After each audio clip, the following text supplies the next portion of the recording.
কেমন আছো তোমরা সবাই? তো দেখো, আমি স্নান টান করে চলে এসেছি। ফুল হয়েছে গাছে এই কটা, ফুল তুলে নিয়ে। তো আজকে হলো মঙ্গলবার, বজরংবলীকে পুজো দেব। তো দেখো আমি কীভাবে পুজো করি। তো আমি প্রথমে চন্দন মাখানো তুলসী পাতাটা দিয়ে দিই।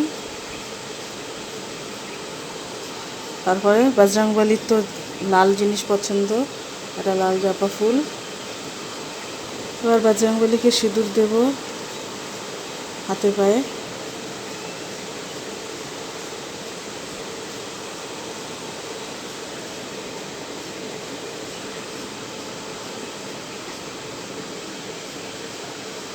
জয় শ্রীরাম, জয় হনুমান।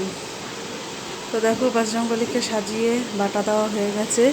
এখন ধূপবাতি দেখিয়ে নেবো। এক হাতে ভিডিও করলে তো ঘন্টা বাজাতে পারছি না, ঘন্টাটা পরে বাজাচ্ছি।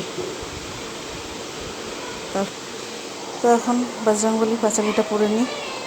তো দেখো আমার পাঁচালি পরে শেষ করতে না করতে ছেলে চলে এসেছে স্কুল দিয়ে, এসে হাত পা মুখ ধুয়ে জামা কাপড় ছেড়ে এসে প্রণাম করছে। আমি পুজো করলেই ও চলে আসে।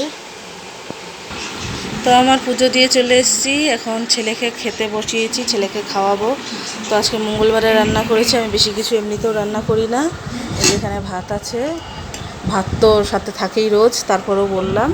আর এখানে হচ্ছে লাউ শাক ভাজা করেছি, আর এখানে হচ্ছে পটল আলু দিয়ে পনিরের তরকারি। তো সবাই ভেবো না আবার পনিরটা পুড়িয়ে ফেলেছি কেন নাকি। আমরা একটু বেশি ভাজা করেই পনির খাই, নলে খেতে পারি না। ছেলেও বেশি ভাজা পছন্দ করে, তাই তো। তো ছেলেকে এখন ভাত খাওয়াবো। তো আজকের ভিডিওটা এখানেই শেষ করছি। টাটা করে দাও। সবার ভালো লাগলে পেজটাকে ফলো করে দিও, আমাকে ফলো করে দিও। আর কি মতামত থাকলে কোনো রকম কিছু আমাকে জানিও। তো আজকের মতন টাটা, টাটা করে দাও।